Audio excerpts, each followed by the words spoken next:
Welcome back to the MVP Interactive podcast. Today we have a great guest joining us from Vetted Sports. Malcolm Lemmons is a pro athlete and now the founder of Vetted Sports, a leading media and research platform for sports tech investors, founders, and executives. So Malcolm, really appreciate your time today and excited about our discussion. Appreciate the opportunity, James. Excited about this as well. Excellent. So obviously, I think there's any level of intrigue when we have guests that have been former athletes or professional athletes. And I think one of the more compelling questions that we ask some of the former athletes is, what the transition was like. Because what we found, at least, in my professional world, and the athletes that I've been around and then have befriended or worked with and eventually maybe even had a podcast with, I found that a lot of their professional sports experience really translated very well to the business world. And, whether they're football players or basketball players, the sort of regimen of sort of this military style like training and discipline that one goes into becoming a pro athlete. So we're interested to hear maybe your story in terms of your background and what inspired you from being a pro athlete into getting into the venture world.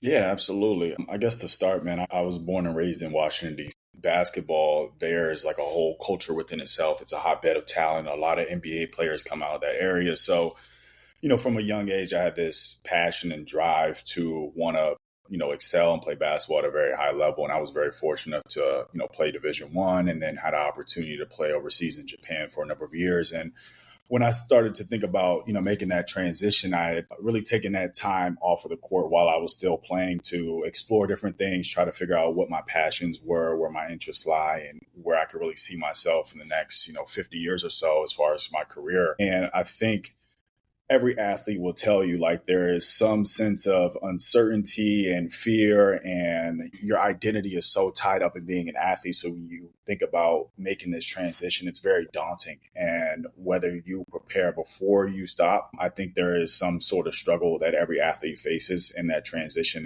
And for me, it was the same, even though I kind of had a game plan and had taken some time to think about my next step, it was still like it took me years to really become comfortable in a professional setting because I had never really had a job before being an athlete. So I think for most athletes, they'll tell you like it's definitely a hard transition. It takes a lot of patience and humility because essentially you're starting from ground zero. But, to your point, like, a lot of the traits and intangibles that you learn as an athlete can be directly transferred over into the professional world, from, the discipline to the teamwork to the goal setting, organization, like all these things that you pick up over the years being an athlete are definitely useful in the professional setting and have been vital to, any success that I've had today, in building Vetted Sports and other things that I've done over the past couple of years. Sure. Now, did you have any mentorship or any group of a circle of friends or colleagues that helped prepare you to making that transition? Or was this just kind of throwing yourself into the fire, so to speak, and taking positions and just kind of organically? Yeah, I dove in head first. Didn't really have anybody to lean on. I mean, obviously, like I know other professionals. I had professionals in my family. My brother was in the working world, even though he was a former football player. So I did have people to lean on and to kind of go to seek advice. But for the most part, like I think I didn't really have any connections in the sports world. So from that perspective, like I really kind of built up my Rolodex and network from ground zero and kind of stumbled my way into this industry through a lot of research, a lot of reading, a lot of publishing, my thoughts and through content. Sure. and really putting myself out there over the years and starting to slowly kind of build up, a platform and some relationship capital. But I think for me, it was really, I know myself well enough to know that I learned by doing, and Sure. There was nothing that anybody was going to tell me that I wasn't going to pick up. I'd actually just going into the fire and trying to figure things out on my own. Yeah, I totally agree. In entrepreneurship in general, there is no MBA that can prepare you for the things that you have to learn on your own and by doing it in real life. So I can certainly appreciate that. You had mentioned your publishing. I will just side note here that you had a great LinkedIn post. I recommend people checking Malcolm's LinkedIn page to see his sort of history of sport ventures that have been growing in popularity over the last decade or so. So I thought that was a pretty timely post. I think he posted it this morning or maybe last night. But, on a personal level, I'm curious to know what your experience living in Japan was like. Personally, I think Tokyo is probably one of my top 2 favorite cities in the entire world. I had the opportunity to actually present at a sports venture pitch there back in 2019 through Scrum Ventures. It was an amazing experience. I only had, I think, 3 days in Tokyo, but I sure as heck made the most of it. But I'm curious to hear your thoughts and what that, cultural shift is like, because it's very, very unique country and very respectful and so different than, not to say America is disrespectful, but it's so different culturally from America. So I'm curious to hear what that experience was like. Yeah, I think overall it was definitely an amazing opportunity and experience. I definitely grew a lot from being in a different country. Like, I think the thing that people don't really understand is like, you're not going to visit, you're going to live in these countries for nine months out of the year when you're playing a professional sports overseas. So you really have to be adjust and assimilate into their culture and their society and learn certain customs and traditions that you might not have ever experienced in your life before. So I think for me at the time, that was only the second time that I had ever been out of the country, out of the States. And, Wow. I was going to Japan and my first, contract overseas. I was playing in a small town about an hour outside of Osaka, Japan, in a little town called Ashia. Okay. And it was very tough. I think not only from a cultural perspective, but basketball wise, obviously there's a language barrier. Basketball, sports is definitely universal, but there's certain things that, obviously it comes to communication and certain things that you might have done playing in the States that might be different playing in a different country. So it's those little adjustments that you have to make on the court, not only, through your sport, but also like food and just daily things that they might do that you're just not used to. So it definitely challenges you in a number of different ways. And you have to not only have a lot of mental fortitude, but also emotional capacity to be able to handle that for however long you're playing in a different country. So I would say that it was an incredible experience overall, something I wouldn't trade for the world. And I think a lot of what I learned living in Japan for those 3 years or so, I've taken a lot back with me and I apply to my daily life. And I love Japanese culture, traditions. I mean, they're amazing country, amazing people, very forward thinking, very kind, honorable, Absolutely. respectful. So many great things that I've taken with me and that they've taught me over there that I apply in my daily life now. So it's an experience I wouldn't trade for the world, man. I love Japan and I've been dying to go back. It's been about 10 years now. So yeah. Well, it's not a quick puddle jump, that's for sure. Right. But I think you're right. I've been fortunate enough to travel the globe quite a bit, and you can go to Europe and have the unique experience. But, you still see some likeness of living in a Western country. But when you go to Japan, it really is almost like stepping into the future in a realm. Again, I have a very anecdotal experience of Tokyo. But takeaway was, man, culturally, the respect and the politeness and the courtesy and chivalry, everything that is virtuous seems to be spread throughout the population there, which is really great. And so you answered my question in terms of what you brought back, but maybe we can have a little fun with what was your experience with the food change, knowing how, I don't know if you ate a lot of raw fish growing up but now I'd imagine that you're a big fan of sushi and everything in between there. Yeah, I think my first week being in Japan, I think I ate sushi every day. It was all the team fed me that first week being over there. And I think I was a little apprehensive of trying a lot of different things. I want to say like the most I really ate was like I would walk to McDonald's and, I wanted something that I was used to, something that made me feel like I was still home in a sense. So I ate a lot of McDonald's over there. But I think my second year, I got a little more open-minded when it came to food. So I would try a lot of different things when I was living in Tokyo. And, you've been to Tokyo, it's pretty westernized as far as like the inner city, and you can get a lot of different cuisines and foods there. But it took me a minute to really, want to step outside of that comfort zone and that box to try different things. Yeah, that's funny.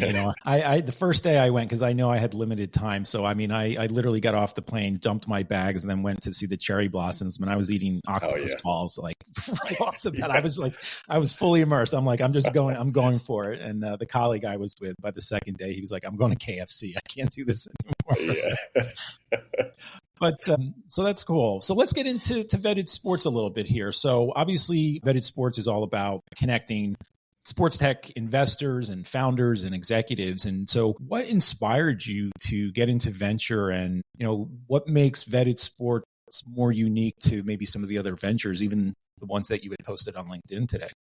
Yeah, absolutely. I think to start, man, like Vetted Sports is really kind of like accumulation of my interests and passions. When I was getting into the professional world and kind of transitioning from being an athlete, I knew I wanted to work in sports in some capacity. And I had gotten a job working in technology. So my background and professionally started in cybersecurity, but always kind of wanted to figure out a way of working in sports. Didn't know how to do that. So my way of trying to figure that out was through content and media. So I always kind of been this content guy. Okay. And I would publish content on a variety of things, whether it was like related to my athletic experience or athletes building brands or just stuff that I was seeing in the space. And then it was during the pandemic, I really got fascinated with emerging technology and kind of wanted to merge my experience in the tech industry with the business side of sports. And then that was around the time when NFTs and blockchain and the metaverse was really booming. And so I took a look at some of the bigger publications in the space. It felt like they weren't really covering that intersection, and kind of found this lane in this niche, started to build a newsletter at the time that was called the Hype Report. And it was very focused on that intersection. But over the course of building that and just meeting general sports tech founders and investors, I saw this bigger ecosystem. You had people building data analytics companies and VR and augmented reality and sports betting and wearables and all these different verticals that were under the sports tech umbrella. And I had this vision of building TechCrunch for the world of sports. Really like this hyper focus on early and growth stage startups, having a place where they can, talk about their companies, their stories, and also find a way to bridge the gap between founders, builders, and investors as well. Kind of went through a rebrand, built out the web platform at the beginning of 2024. Vetted Sports was launched, and really the goal, as I said, was to build this platform where we can help become like a primary resource for the sports tech industry. And it's kind of since broadened out to just cover sports as an asset class. So not only do we cover sports tech companies, but also how institutional capital is coming towards teams, leagues, etc. And really, it's like I said, it's just been a kind of evolution of my passion and interest over the years, and things that I find interesting and that I could feel like I can provide value to the industry as well. Yeah, that's great. I actually didn't know that you had a background in cybersecurity. So I think that definitely opens your perspective up a lot in terms of the maybe forward-facing technology as far as immersive tech goes. And so on that note, are you particularly excited about any piece of technology or where you see real momentum going?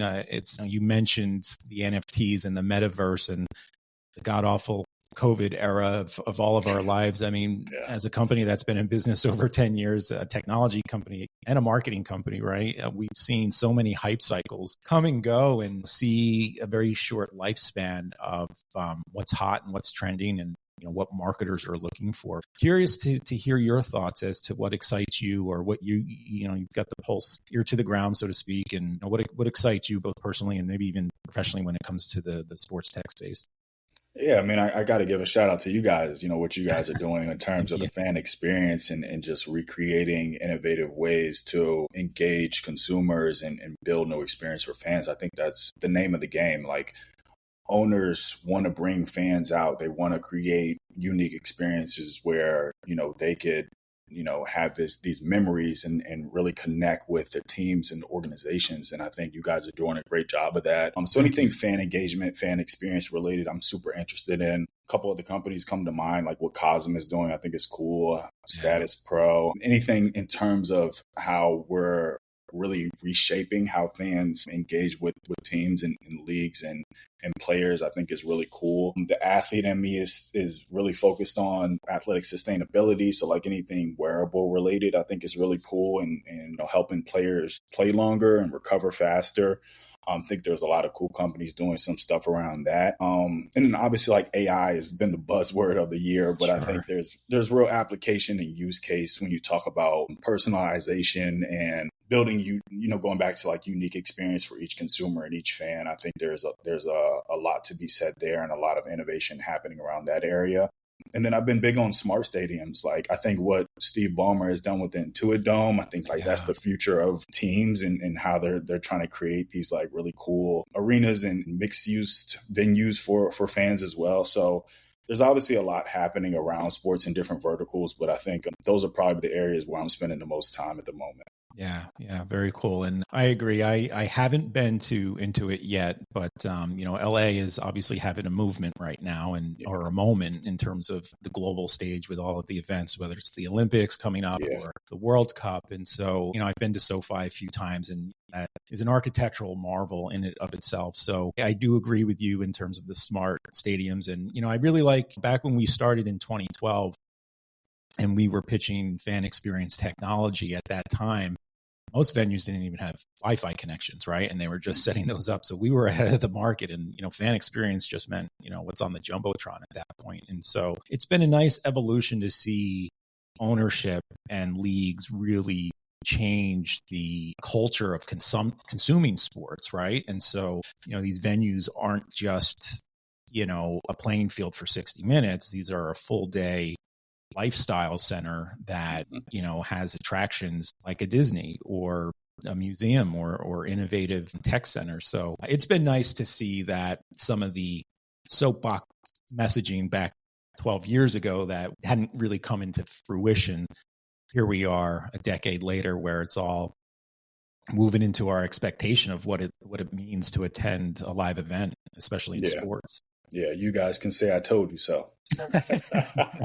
Well, it's been a labor of love, so we treat every victory like a big win. So, but yeah, it's been quite the journey, and we appreciate all of our clients and the opportunity to work with them and the trust that they have in us to develop, these emerging technologies. And the challenge for us really is all of this stuff started bespoke with ideas, right? This isn't something where you can go to a Best Buy and just pull this interactive experience off a shelf. And so we've learned a lot, and we've kept pace with marketing trends, what brands are looking for, what fans are looking for, and then really trying to create a cost-efficient model for our clients that we can scale and have our experiences throughout the country. So, back to your publishing and newsletter, as you were explaining that, and developing your interest, I saw a lot of parallels to the widely popular publication Sports Techie. And I'm curious to know if you guys have ever collaborated, or have you collaborated with any other platform, albeit Front Office Sports or Sports Business Journal? Yeah, I'm familiar with Sport Techie, and I know they were acquired by SBJ a couple years ago, and they kind of had this focus on like sports and technology. I don't know if they really covered like a lot of the early and growth stage startups, or if it was like the broader sports tech ecosystem. We haven't really focused on collaborating. I think there are a lot of players in the sports business media space, and we all kind of overlap in a way, but there's also like, I think the industry is big enough and wide enough and has enough verticals underneath it to where we can kind of also own our own lanes in a way. I think Front Office Sports does a great job of covering just the broader sports business landscape through a B2B, but also like a B2C lens, where they're like, I think they've kind of like shifted their focus to more so consumers and like business for the sports consumer.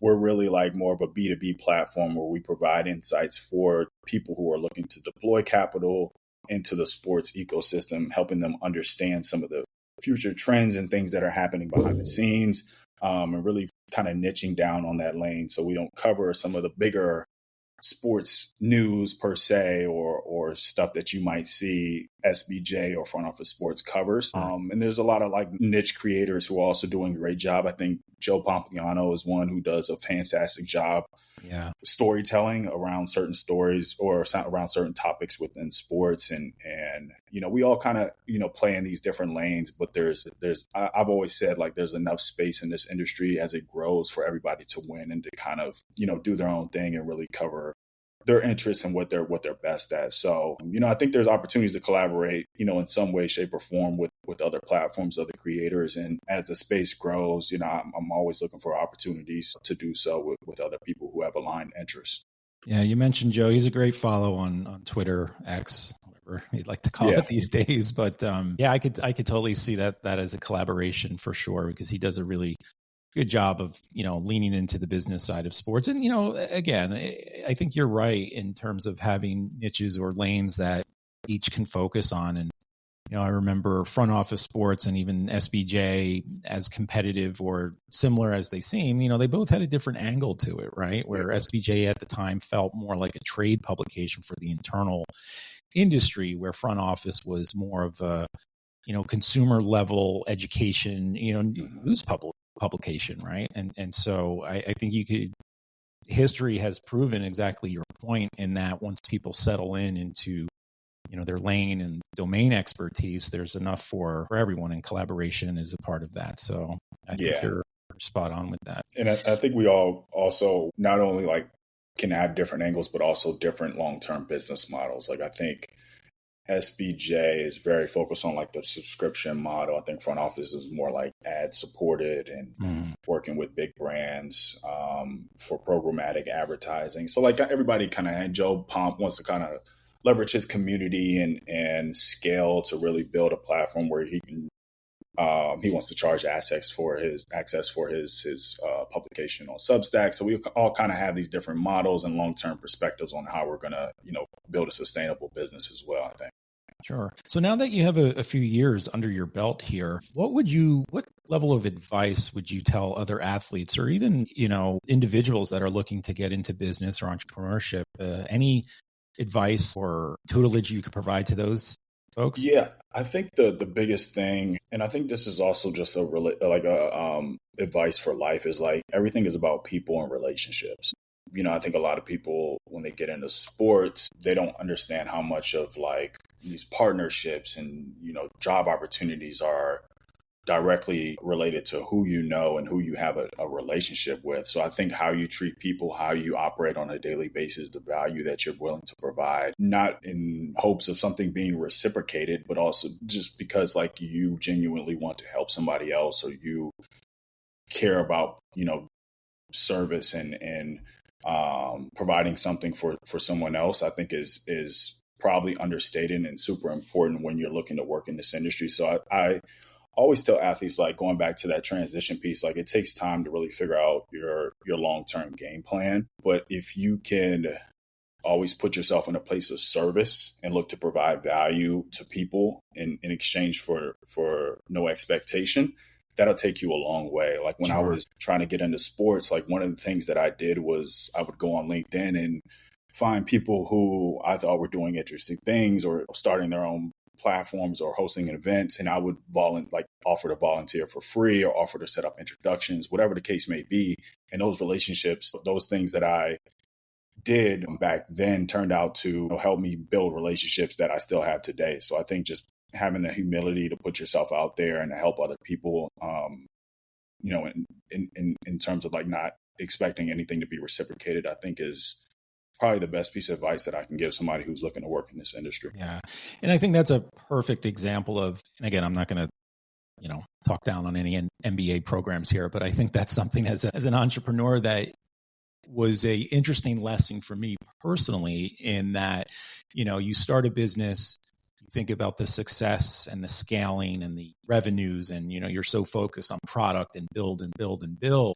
But what you don't realize is exactly your point, in that you provide your clients or your network value that is not to be reciprocated, or doing proof of concepts, for example, like for us, we had to, really prove ourselves, and we had to take a lot of losses, and, with not really the expectation of return, but just to show and prove the value of what we're able to do. And I think we still carry that and continue on with that philosophy when it comes to customer service or troubleshooting or providing added value to our experiences. And we're not looking to nickel and dime our clients. It's just, hey, we want to provide you the best experience for your fans, see the most value in your investment. And, many times it costs us from a financial perspective, but on the return side, the instant karma is the positive reputation that we carry within the industry. And I think that's probably our biggest asset, is our reputation outside of the great body of work. But I think that's a very valuable lesson, as you said, in life as well as, in business. So you don't give